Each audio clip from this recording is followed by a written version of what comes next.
There's a rule called the rule of 72. And if you take this number 72 and you divide it by your rate of return, which I said 7.2 is my favorite, the result is you find out that 72 divided by 7.2 is 10. And that answer 10 is how long it takes to double money on its own. So at a rate of 7.2% on your money every year, on average, it's doubling every 10 years without you doing anything else. You put $1,000 in, 10 years later, it automatically just turns into $2,000.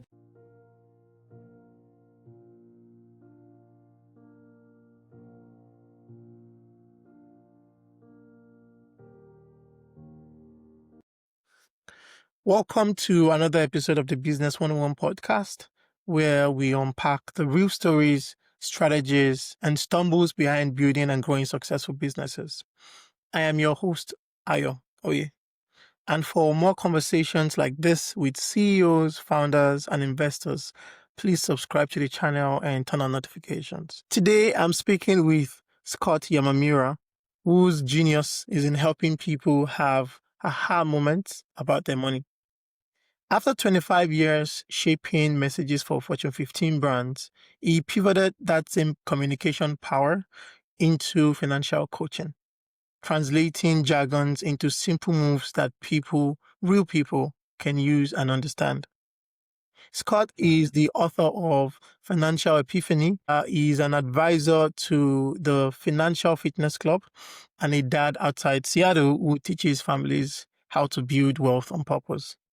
Today, in our conversation, we'll unpack how creative messaging meets money habits, why so many mid-career executives and earners feel stuck, and the frameworks Scott has used to help people turn guilt into growth, debt into a plan, and dollars into momentum.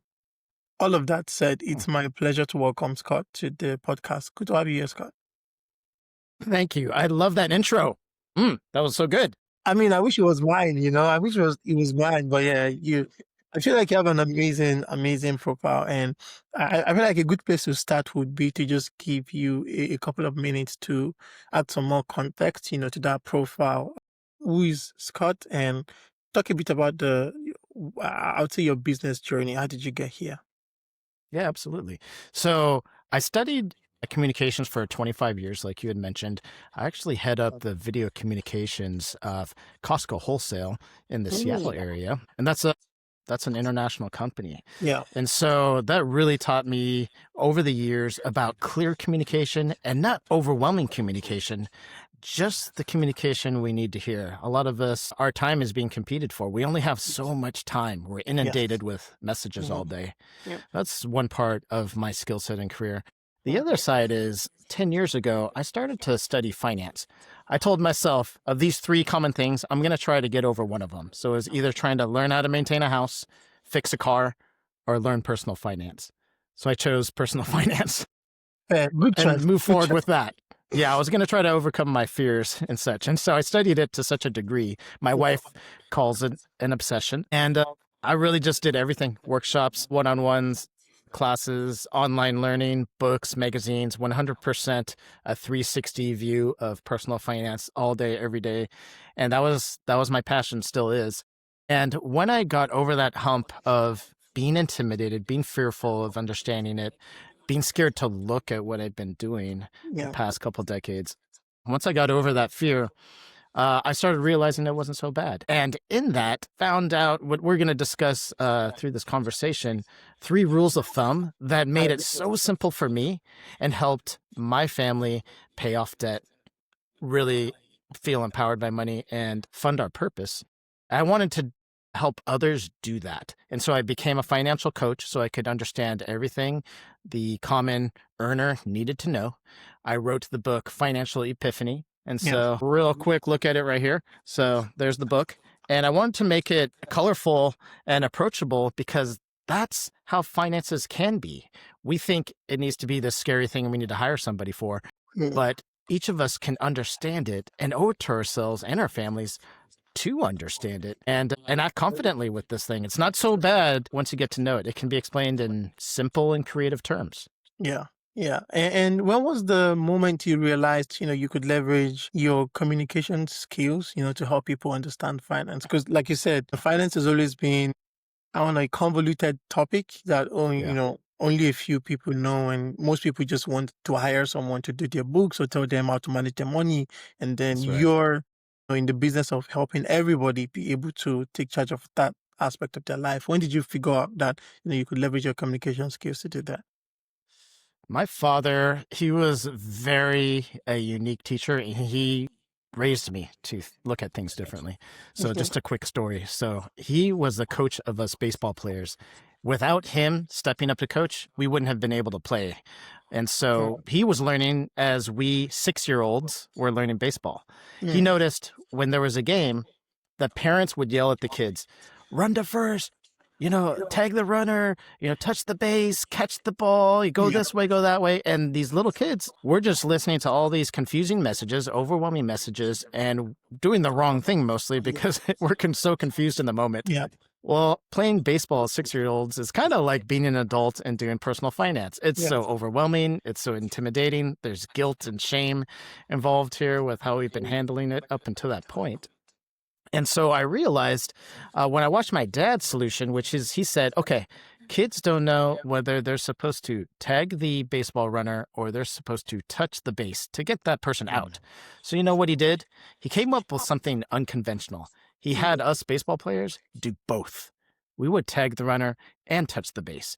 So all of a sudden, it didn't matter which one really was needed in the moment because when we did both, we always got the out. We always Yeah. won. So Mm. he was thinking of a solution that was correct and proper for Mm. us at that At that age and age. at that skill level.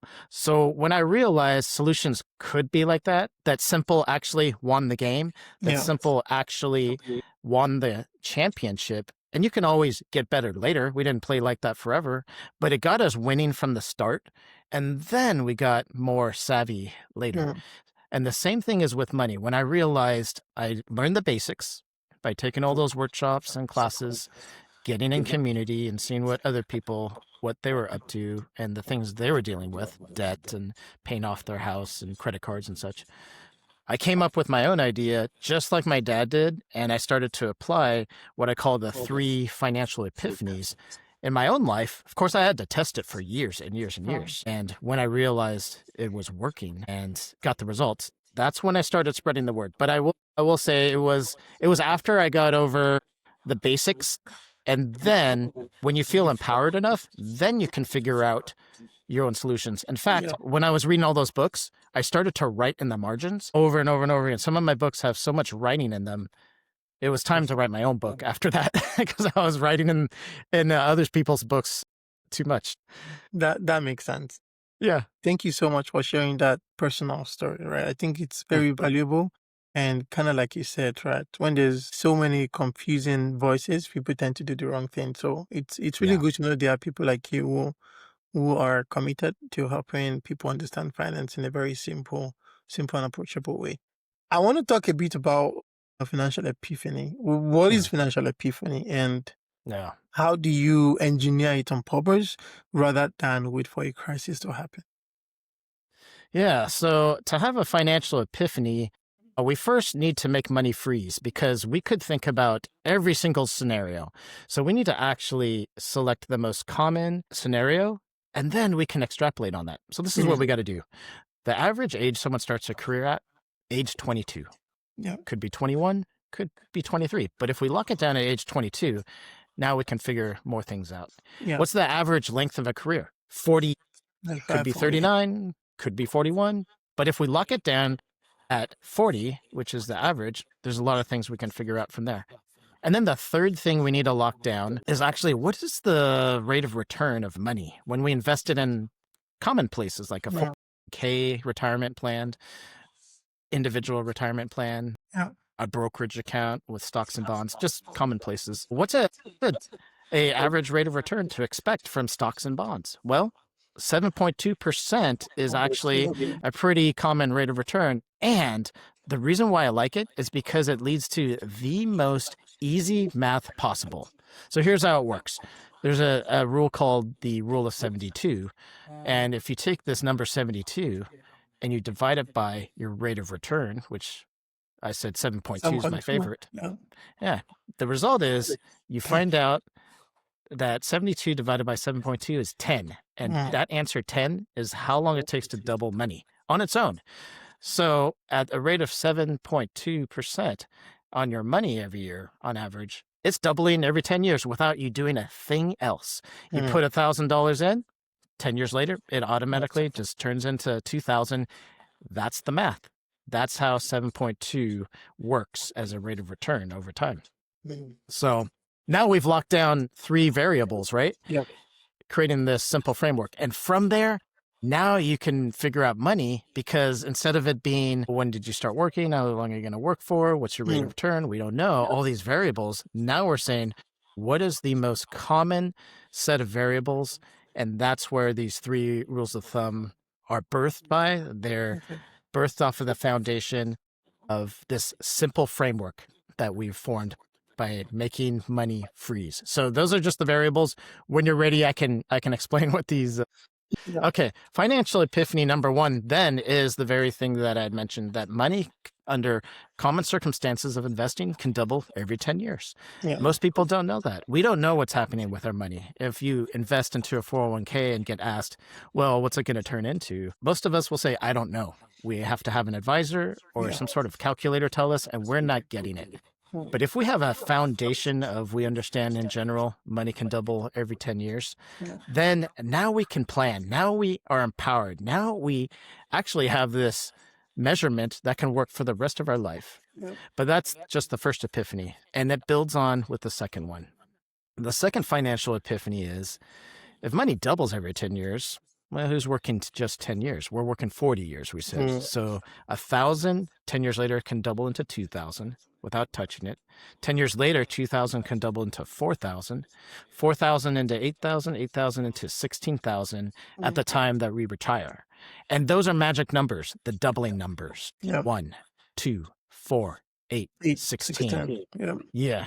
And so what we have here is, now we know if we put in $1,000 when we start our career, it turns into $16,000 later. We finally have a measurement of knowing what can happen across our career. Wow.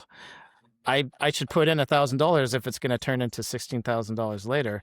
Let's put in another 1,000. That's another $16,000 later. We understand the input and the output finally. But here's the thing. Most people are not excited by that. People like I am. I'm a money nerd. And I tend to like delayed gratification, but most people don't want to wait that long. So I realized you have to flip things, because most of us are not later minded. We're now minded. We have to turn it into something that makes sense for us now. So what I did was I flipped that around and said, well, instead of you having an ability to 40 years from now multiply by 16, what I say is you have the multiplying power, the multiplying ability of 16 when you start your careers. This is like athletic ability. Just like with NFL football players and Olympic ice skaters and many, many other sports, we're in our prime, not in our 60s. We're in our prime in our 20s. And the same is true with money, is that when you invest it at that age, you have this power of 16, and it's going to diminish over time. You should act now and steward this opportunity, because it's going to diminish. And that's the third financial epiphany, is that actually our multiplying power halves every 10 years. So if we start with the power of 16 in our early 20s, 10 years later, it's the power of 8. It halved. 10 years later, it's the power of 4. And then 2. And then hopefully in our 60s, we're retired and enjoying the fruits of our labor. But when we understand that our multiplying power diminishes over time, that's the sense of urgency we need. Most people need some sort of loss aversion. It's going away. This is disappearing. You need to act now. And it's true. It creates that understanding of, if I wait 10 years, my multiplying power goes from 16 to 8. Well, I'll act now, because boy, I only have to work half as much.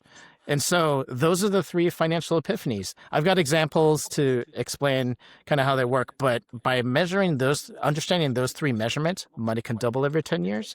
You start your career with the multiplying power of 16, and your multiplying power halves every 10 years. That's all you need to know. That's enough motivation to now understand what's going on and to create action. That's actually one of the best ways, if not the best way I've ever heard anyone explain this. And honestly, even I feel a sense of urgency right now. So this is amazing, right? But let's pull a bit more on that thread, right? There's a lot of finance book, personal finance, budgeting, all of those kind of books and materials out there. And everyone promises to help people make right financial choices or get on top of their money game and things like that, right? You already started speaking about how your book, Financial Epiphany, is different from all of those, but can you speak more as to why anyone should, read your book versus the tens of thousands of other books that exist on the same topic, right? What are the distinguishing factors? And if you could talk about one chapter or one part of the book that you find that people knowingly or unknowingly either abuse or, apply in their everyday life. Okay. Yeah, happy to. Yes, I myself read many, many books, probably 20 or so books on personal finance just to educate myself. I highly recommend reading many because you'll notice the overlapping themes. And then you can say to yourself, all right, I believe this, I trust this, because now we have many professionals saying the same. Overlapping the same thing. And so in my case, I looked at the people around me and the statistics, and I realized, okay, there's an unsaid problem here. 78% of us are living paycheck to paycheck. 77% of us are in debt. Most of us are having trouble passing a basic financial literacy test. So what we're saying here is that most of the people out there are having and struggling with finances, but just not talking about it. We're silently suffering. And so when you realize that's happening, that says most of us are amateurs at money, that most of us don't understand it, or we're just not able to behave properly with it, right? We're not all financial professionals. We don't all have our act together. Yeah. In fact, it's the opposite. So the first thing is understanding where is the average American? Where is the average reader of this book? Well, we're in the beginning. We need a simple solution. So that's where I targeted my message, is not for a very savvy person, even though at my point in life, I'm a financial coach. I've been doing this many, many years. I feel savvy. I still use these simple principles because I love rules of thumb. And so that's why I developed rules of thumb. Something so easy and so memorable, you don't actually even need to pick up the book again. It's up here for the rest of your life. Yeah. And I use these principles all the time with big money decisions. So that's how the my message lands and positions itself, differentiates itself. But what we have here, when we teach personal finance, it's like a pie. And I'm just trying to sneak in a slice there. And maybe that's the slice that is right for you. Maybe it's the slice that's right for my neighbor or my coworker. It's not right for someone else. Maybe they don't want to hear it that way. But if we get enough financial messages out there and we read enough books, then you choose the one that's right for you. So I'm just trying to get out one more message out there. It is absolutely the simplified message, the one that can be internalized and called upon for the rest of your life. It's the one that's for people that aren't necessarily really versed in finance. They're getting started, or they just need something to get them going. The simplest message. They don't want to be overwhelmed.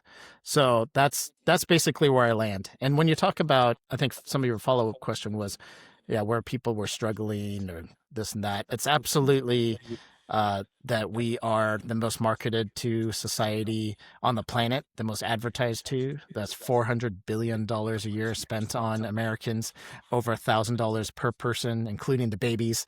And so if the main message that we have is buy, spend, and that's what my neighbors are doing, and that's what my coworkers are doing. Everybody's, got this sort of car, that sort of phone, this sort of vacation, then we think that's normal. In fact, there's three crises to talk about that occurred recently: the retirement crisis, the student loan crisis, and the housing crisis. We are normalizing crises. It's normal to sit on the edge of the cliff taking massive risks financially because everybody else is. We think it's normal. We think it's safe.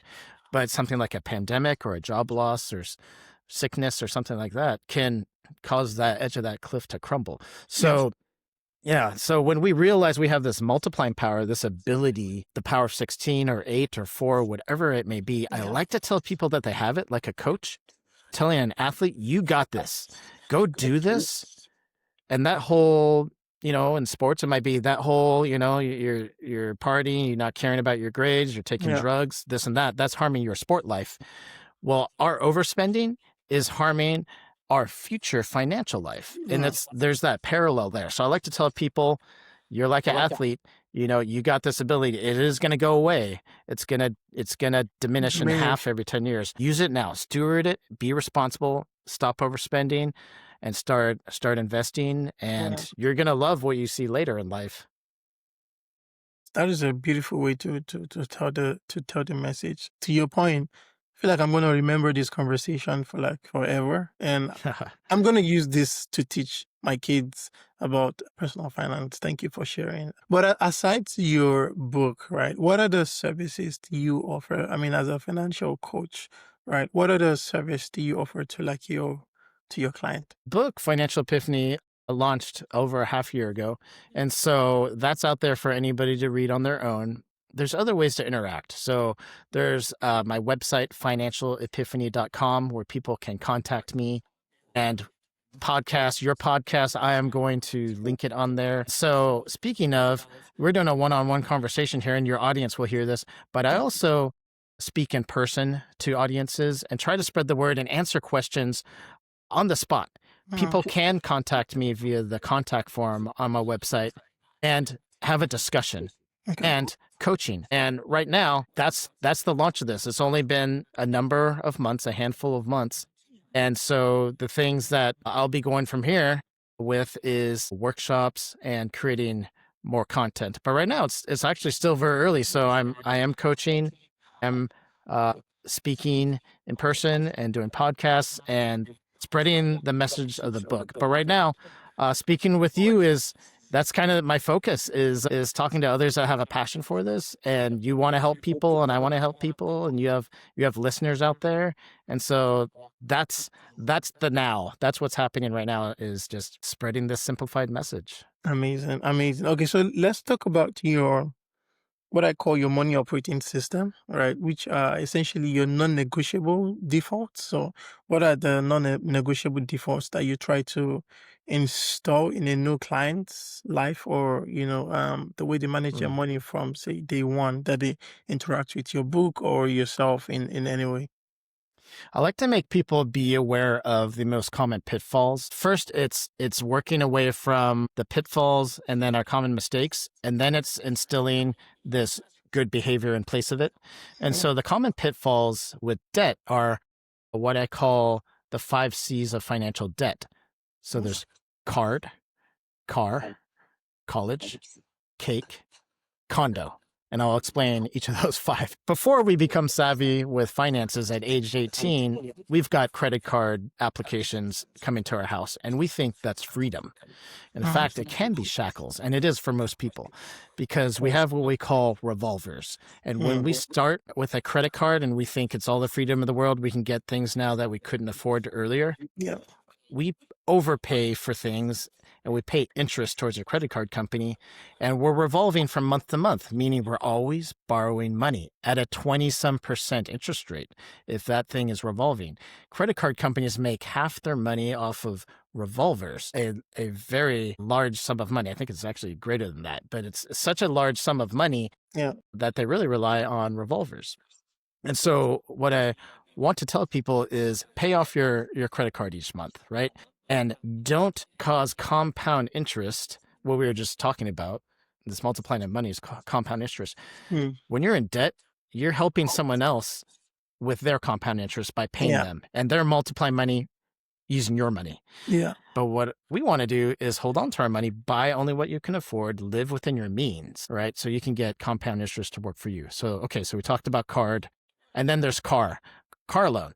So that's going to have an interest rate. You're going to be giving that dealership compound interest that you deserve to have. So one of the questions is, is there a used car or a less expensive version of that car that you can get, maybe even pay cash for, so that almost every car from there on out can be purchased with cash. You're saving up for it using what's called a sinking fund. You're setting money aside. There might be 8 or so car purchases throughout a lifetime. And so this could be either a bad habit that's repeated or something that we stay on top of our whole life. Yeah. And then there's college. Average college tuition is about $40,000 borrowed. 60% of students will borrow that amount of money. And when you add interest onto that, now you're paying, instead of $40,000, you're paying about $50,000 for it and spending your first 10 years out of college. When you should be multiplying money, you're spending it compound interest off to the lender. And so that's the other one. And then a cake is a fun one. It stands for wedding cake or just experiences. We all love our experiences, but we overspend on this. Yeah, the average wedding costs about $30,000 or so, which $10,000 is borrowed. And so that's another thing we're going into debt for. And so the solution is, hey, is there a way to scale back or save up more ahead of time so you're not borrowing? Yeah. Lastly is Condo. That's the 5th C of financial debt. And are we out there to impress people with a bigger house and be house poor by buying something that we're going to be strapped for? Buying a place that's 25 or 30% of our income, we want to limit to that amount or less so that we are not becoming house poor and spending too much on our house. And that could be for 30 years that we're paying off that debt and strapped, and we don't have money to multiply because of that. So the first thing is just taking care of those problems. I'll throw another couple in there, like lifestyle inflation, which is when we make more money, we end up spending more money. Yeah. And then there's keeping up with the Joneses, which is we watch what other people are doing and we compete. So all these things are behaviors that we want to set aside. And because we are talking about being an athlete with money, because we're talking about having this limited ability that's going to go away, now that we're not putting our money towards those things, we can set it aside and put it towards the art of multiplying. And that's a much more gratifying place to be in the long run. We all want to retire with dignity and be able to fund our purpose, to have money around, to put towards the reason why we're on this planet, to put towards the next generation. And so that's what we want to do is to first, you asked about my principles for coaching, is to first take care of the problem areas with the motivation of it's so that we can do this over here. And then I'll assign the multiplying power to that person. Oh, you have the power of 8. Okay, so I did coach someone who had the power of 8 and they said, what should I do with this money? And we said, well, if you have this amount of money, multiply it by 8 times. And when you retire, wow, look at this. It's a couple $100,000. Wow. Now we know if you take this action now, what is going to happen later. And so there you go. Now they understand they won't overspend. They will multiply their money. They needed to move it into an account where it would multiply. And then now they know what to expect years on down the road. That is amazing. That is amazing. And it sounds like you're a sucker for, I would say, not having loans or not having only, I would say, the necessary amount of loans or interest-based payments. Let me use that word. I was trying to find a simpler term, but sounds like you're saying try to pay off your credit cards every month if you can. Yep. Try to avoid that interest payment.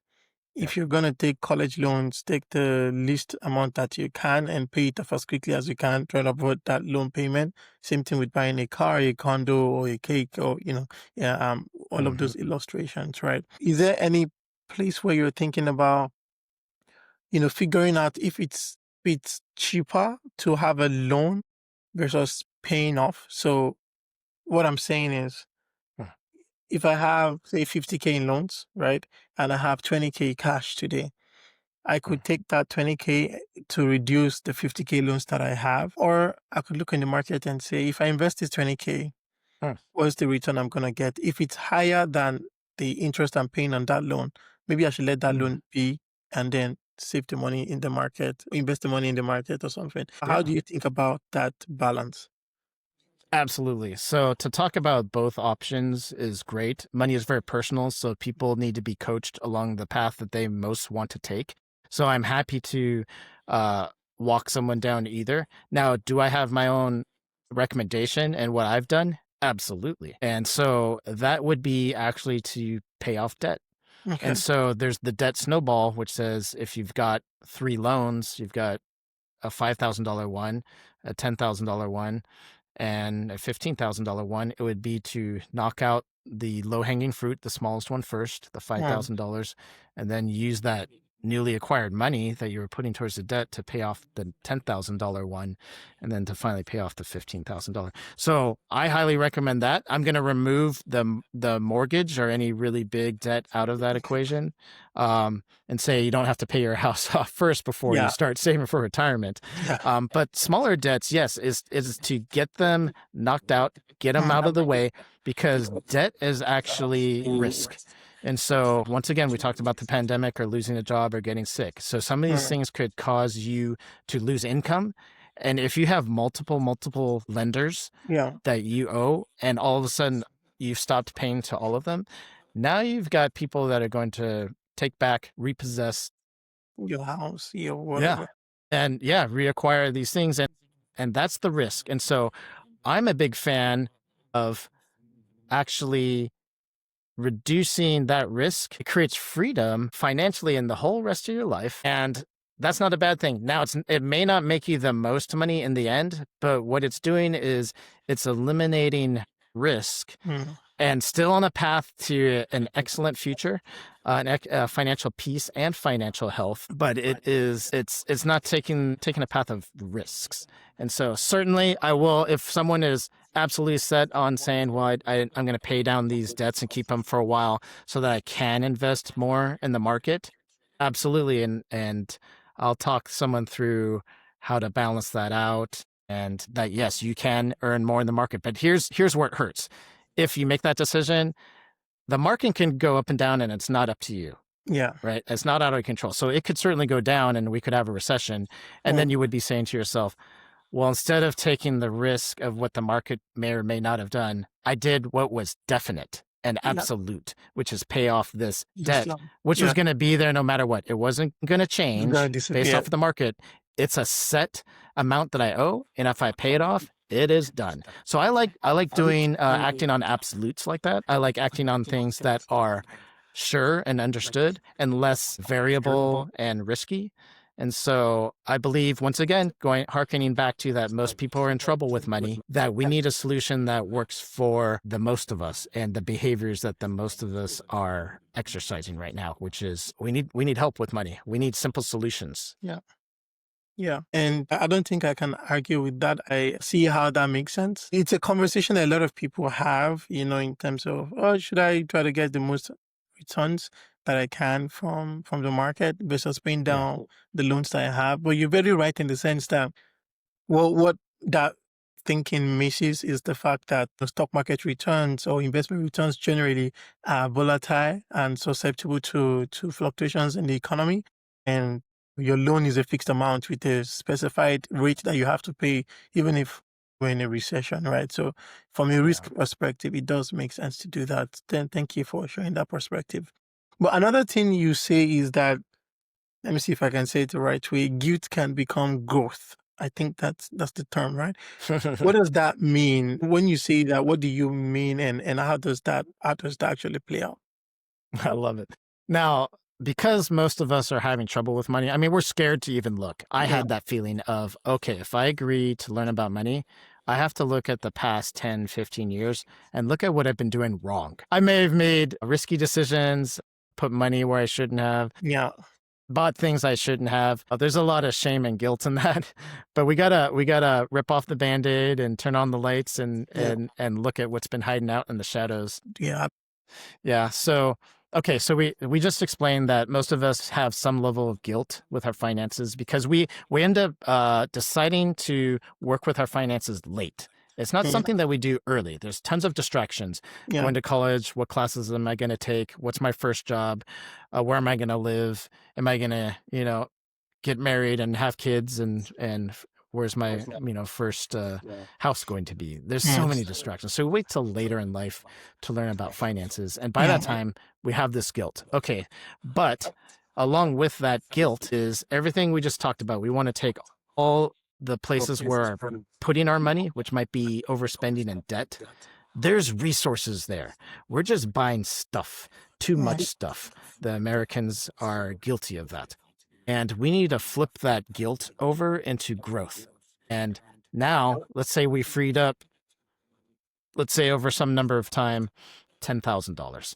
Now we can put that into, say, our 401k account, a place where we weren't optimizing our money before. And we know that, hey, if I've got the power of 4 right now, okay, that $10,000 will multiply by 4 and it'll be $40,000 when I retire. That's what we mean when we turn guilt into growth. That money that was getting spent and getting misused, misappropriated in our own lives, we can get that to multiply for us and turn into growth and turn into a retirement with dignity, and we can fund our purpose with that money that grows, because rather than spending 10,000, it grew into 40. Wow, you mean $30,000 got added to that? Yeah. That is an amazing place to be, where that growth is now extra finances we didn't have in the first place. We could have had $10,000 in goods or $40,000 in funds later, with a lot more options later on. So that's what we're talking about when we turn guilt into growth. Got it. And what does an action plan look like? So let's say a 30, 60, 90-day plan for a listener who feels behind, right? What does exact checkpoint automations to use? What do those look like, and things to ignore? What does that plan look like? Right. I love sharing about the most common plan, because all we're trying to do, just like the baseball story earlier, where the 6-year-old kids were running around the field, we just want to get started. We become savvy later. We don't have to understand everything to get started, because if we do, we'll have analysis paralysis and probably not act. We'll say, I need to fully understand this before I get started. The idea is get started with the most common scenario. So if you have an employer that offers a 401k plan, absolutely jump into that. Jump into that with the automatic increases that occur every year, so that you are automatically putting more and more into your retirement plan every year without doing anything. To automate this is fantastic. All right. So let's say you work at an employer, they don't offer a 401k plan. Now you go to a discount brokerage firm. You could go to some place like Charles Schwab, Fidelity, or Vanguard, and start up a individual retirement account. And actually I have those steps listed on my website of how to start out an account.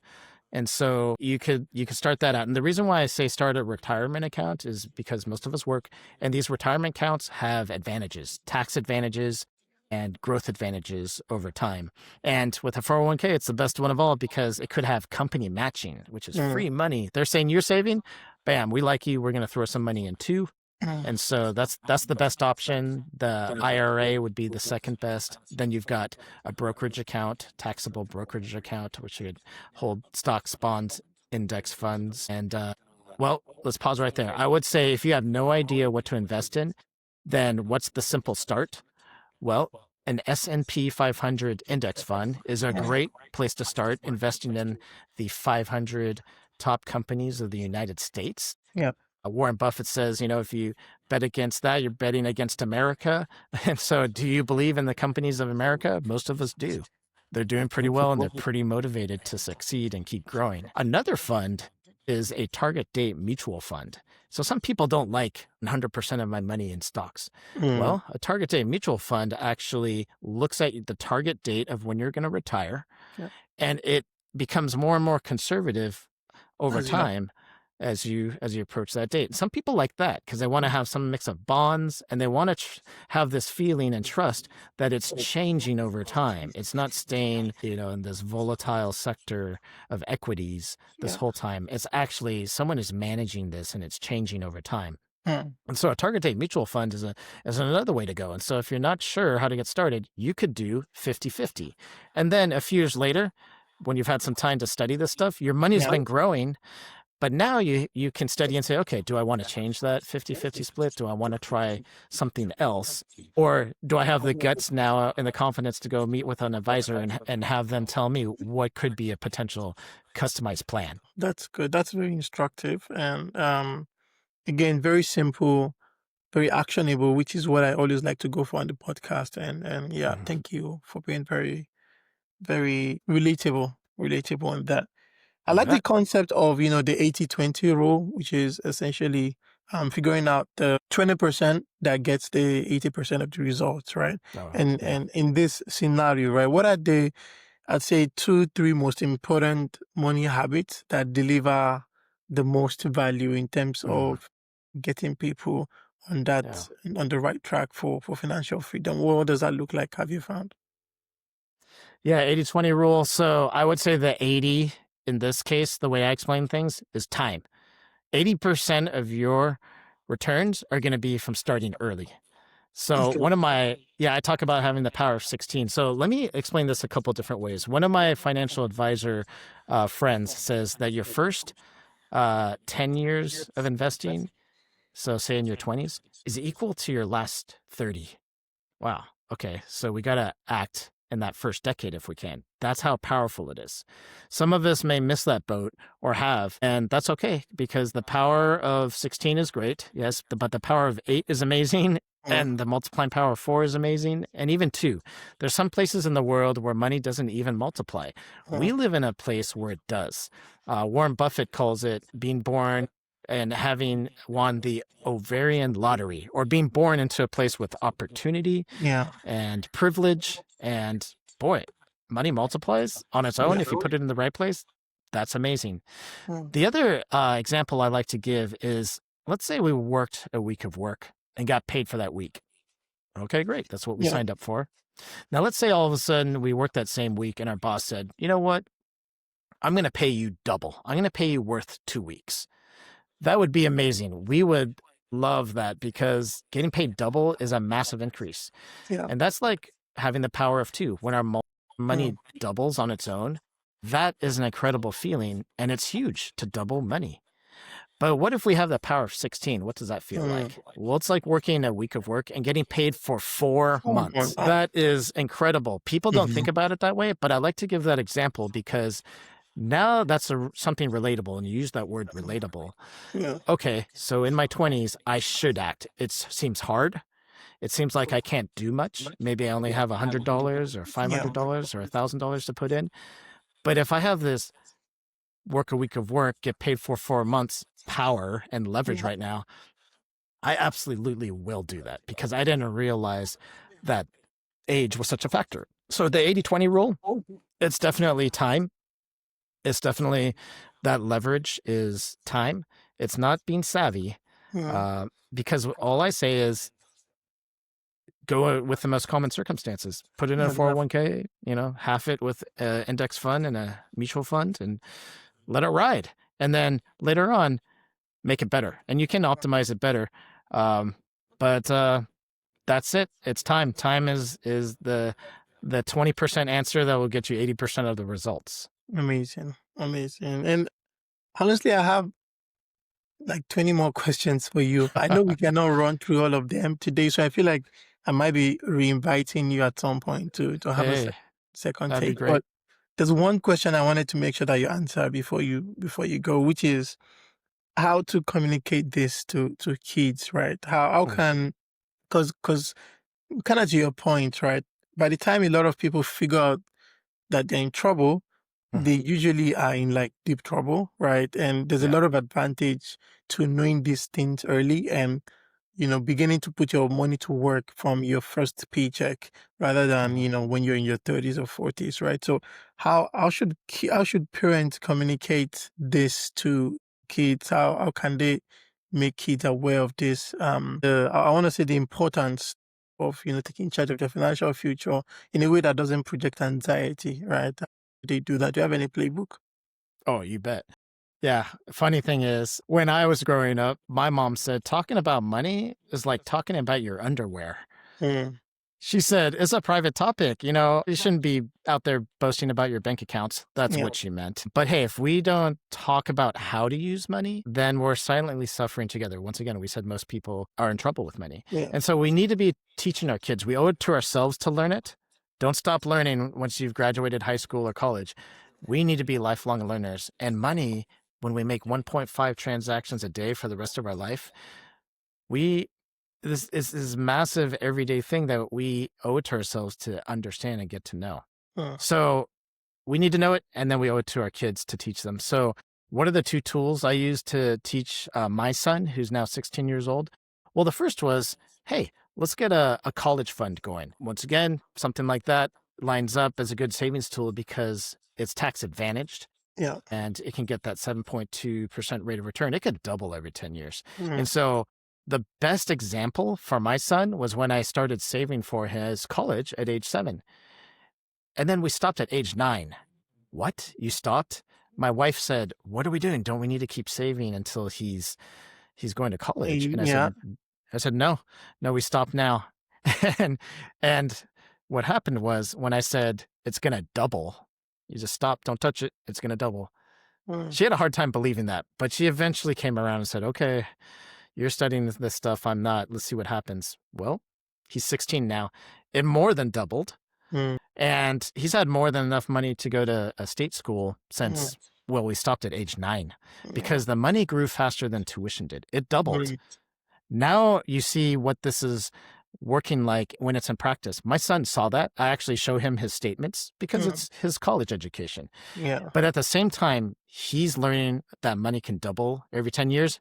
Maybe that's more important than a college education, is getting educated on the doubling of money. Why else are we working? Most people would quit if it wasn't, there's a paycheck. The second way that I teach kids and my son is by starting a custodial account. And I recommend that many parents, you're going to buy a bunch of toys. And remember when your child opens up the package and instead of playing with a toy, they play with a box? Well, maybe we shouldn't put as much money into the toys or the boxes. And maybe we should take some of that holiday money, gift money, and put it into starting a custodial account. You can start this account for your child and say, hey, son or daughter, we're going to get you one stock this Christmas. What do you want it to be? Here's 5 options. Do you want it to be Disney or Netflix or Amazon? You know, one of these companies that you're aware of, and get them a stock. And during the birthday, get them a stock. Get them a toy also, but less toys, less boxes. Get one stock also. So what happens is they're not even using their own money, but now you can show them throughout the years, wow, look, this pandemic happened.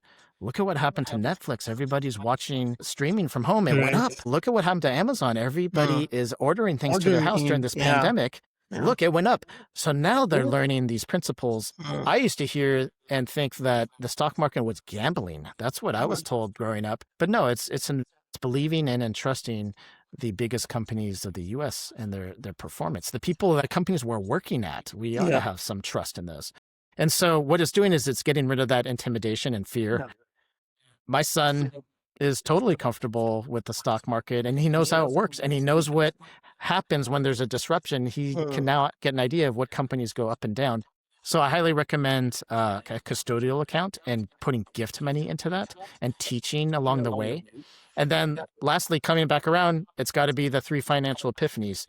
If kids understand money can double, they start with the power of 16. But here's the thing. I started teaching my son when he had the power of 32. And we don't talk about that one as much, but he has money that's going to be multiplying 32 times because we started even earlier than when he's starting his career.